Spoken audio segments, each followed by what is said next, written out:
दोस्तों नमस्कार।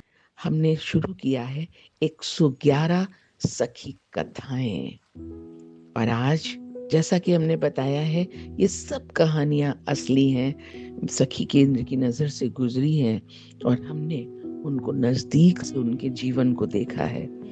तो आज शुरू कर रहे हैं कहानी नंबर 1। खबरदार, आज से मुझे सासू माँ मत कहना।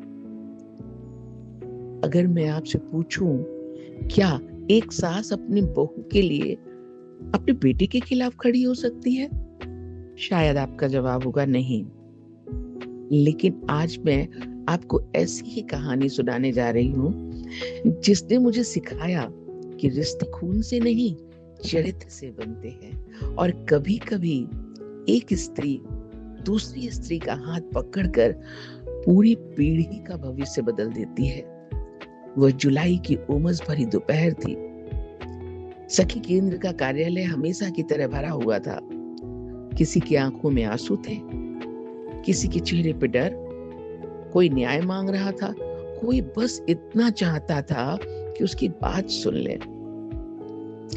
दरवाजा धीरे से खुला।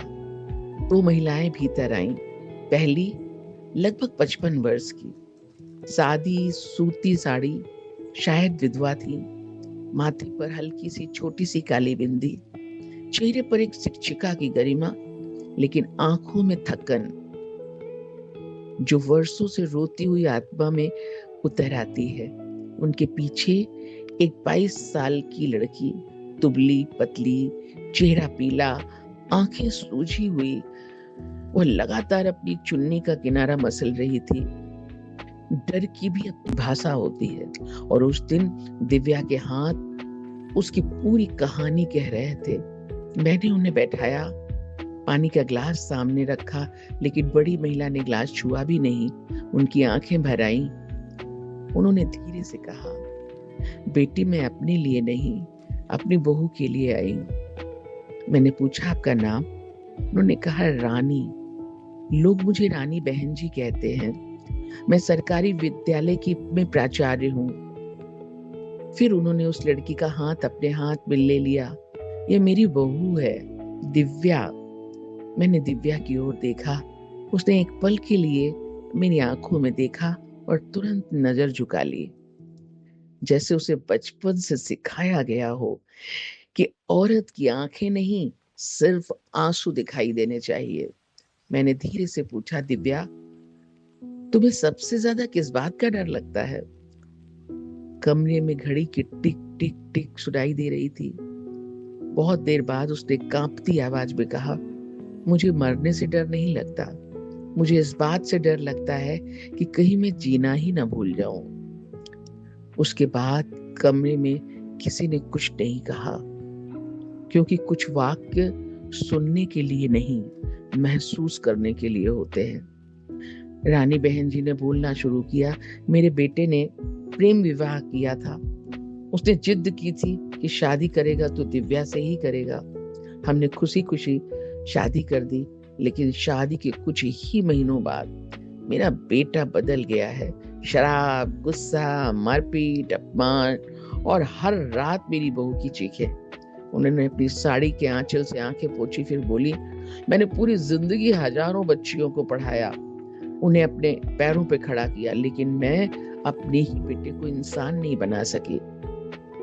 उस क्षण मेरे सामने कोई प्राचार्य नहीं, एक टूटी हुई माँ बैठी थी, जो अपने बेटे के अपराध का बोझ अपने सिर पर उठाए घूम रही थी।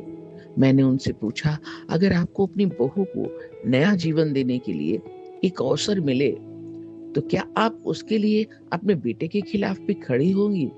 उन्होंने कहा, एक पल सोचे, बिना एक पल सोचे कहा, हाँ, अगर मेरे बेटे ने अन्याय किया है तो मैं उसके साथ नहीं, न्याय के साथ खड़ी होंगी। उसी क्षण मुझे लगा यह महिला साधारण नहीं है। मैंने दिव्या से पूछा, तुमने आखिरी बार अपने बारे में कब सोचा था? वो चुप रही, फिर बोली, शादी के बाद मैं हर सुबह यह सोच कर उठती हूँ कि आज शायद वह नहीं मारेगा, और हर रात मैं ये सोच कर सोती हूँ कि शायद मैं कल सुबह उठूंगी भी या नहीं।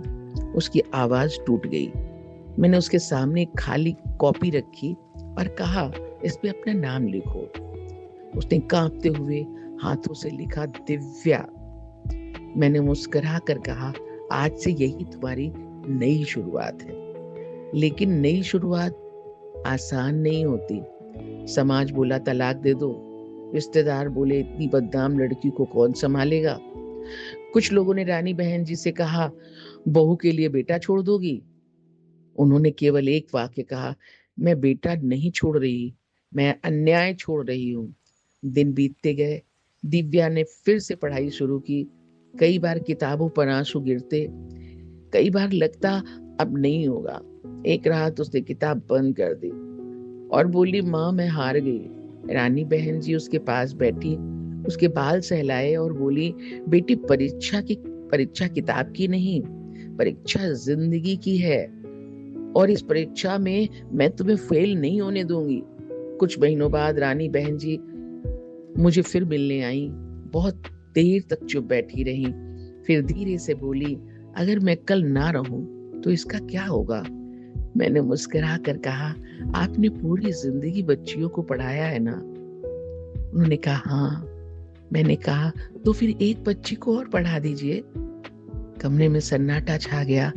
रानी बहन जी धीरे धीरे उठी। उन्होंने दिव्या का हाथ अपने हाथ में लिया, उसके माथे से बाल हटाए, आंसू पोंछे। कुछ पल तक उसे देखती रही, फिर इतिहास ने एक नया वाक्य लिखा। उन्होंने कहा, खबरदार, आज से मुझे सासू माँ मत कहना। दिव्या ने हैरानी से उनकी तरफ देखा। रानी बहन जी की आवाज भर्रा गई, लेकिन शब्द अटल थे। आज से मैं तुम्हारी गुरु हूं। मैं तुम्हें केवल जीना सिखाऊंगी। मैं तुम्हें इतना मजबूत बनाऊंगी कि एक दिन तुम किसी दूसरी औरत का हाथ पकड़ सको। उस दिन एक रिश्ता समाप्त नहीं हुआ, एक नया रिश्ता जन्मा। सास और बहू का नहीं, गुरु और शिष्या का। साल बीत गए। दिव्या ने इंटर पास किया, बीए किया, सरकारी विद्यालय में अध्यापिका बनी।